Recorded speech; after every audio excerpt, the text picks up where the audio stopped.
Thank you, Chairman Meeks, for hosting this hearing. It's great to see a full committee hearing on Western Hemisphere. I appreciate you doing this. I want to thank Assistant Secretaries Brian Nichols and Todd Robinson, as well as Assistant Administrator Marcella Escobari for joining us today. And I look forward to working with all of you to create a more stable, secure, and prosperous Western Hemisphere. You know, we used to have something called the Monroe Doctrine. It'd be great to have a doctrine called the Western Hemisphere Security and Prosperity Alliance. We have many challenges, obviously, in the hemisphere, one of which is the ongoing crisis at our nation's southern border. I'm from a border state, Texas, probably one of the worst impacted states in this crisis. I've been there many times, both as a federal prosecutor when I chaired Homeland Security, and I've witnessed the migration crisis many times, but this one is, I would have to say, the worst I've seen. And I was on a trip last year. I saw a 5-year-old girl all by herself in a detention center. She was crying, didn't know where she was or where her family had gone because they weren't with her. And it was just really heartbreaking. She was one of dozens of children and hundreds of adults I saw when I was there. And I've seen that movie many times. For the last year, the Biden administration said they would confront this humanitarian crisis, and I would argue it's probably the greatest human trafficking crisis in our lifetime. Vice President Harris was tasked to address this and the root causes of illegal immigration. Yet the situation is getting worse, not better.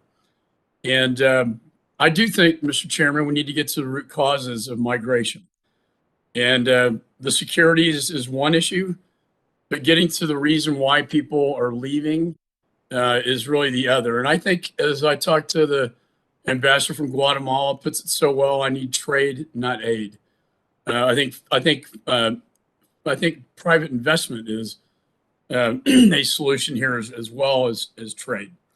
And so I look forward to working with you, Mr. Chairman, and the witnesses on tackling investment barriers and promoting economic development to help reduce the flow of this migration phenomenon. I think we also need to identify the industries and American companies that can be more involved down there. I'll have particular questions about what is DFC and USAID doing down there to help with this problem. That's why we set up DFC really in the first place by law. And I persistently called on the administration to bring back policies that were working, like the migration protection protocols.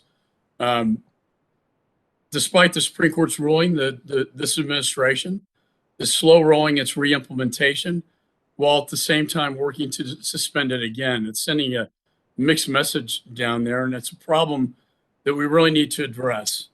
I just don't think we can wish this problem away. It's not going to go away until we take very concrete steps. And within this committee's jurisdiction, I think the DFC and USAID can really be a good partner in helping with the migration.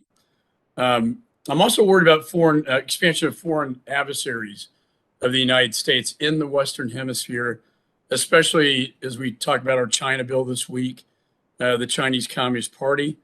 As I've said many times, the CCP is a generational threat to the United States. We still haven't seen a substantive or coherent strategy from the administration on how to tackle this one. There are not only, and the CCP is not the only adversary that we see down there. Last year, the Iranian Navy made its furthest known voyage into the Atlantic to deliver weapons to Venezuela. And while this was thankfully unnecessary, Tehran's previous transfer of military equipment is fueling an already unstable situation in Venezuela.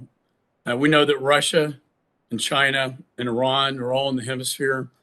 Maduro's activities, his mine activities, are getting worse, and his humanitarian crisis down there and security crisis continues. They are unlawfully detaining 9 Americans as well, including people from my home state of Texas, on bogus charges. And I've met with their families and have seen their anguish.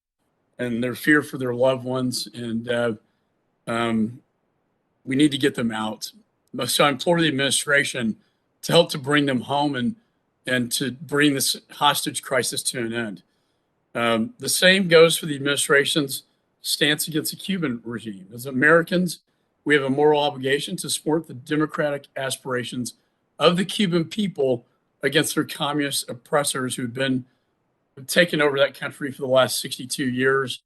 But we haven't seen a lot of talk, but no action, really, when it comes to Cuba. And I think a communist military dictatorship has no place in our Western Hemisphere. We can't just simply turn a blind eye to these crimes. So, really look forward to this hearing, the testimony. Mr. Chairman, I appreciate you. I know Chairman Segraves and Ranking Member Mark Green appreciate your focus on the Western Hemisphere at the full committee level. And with that, I yield back.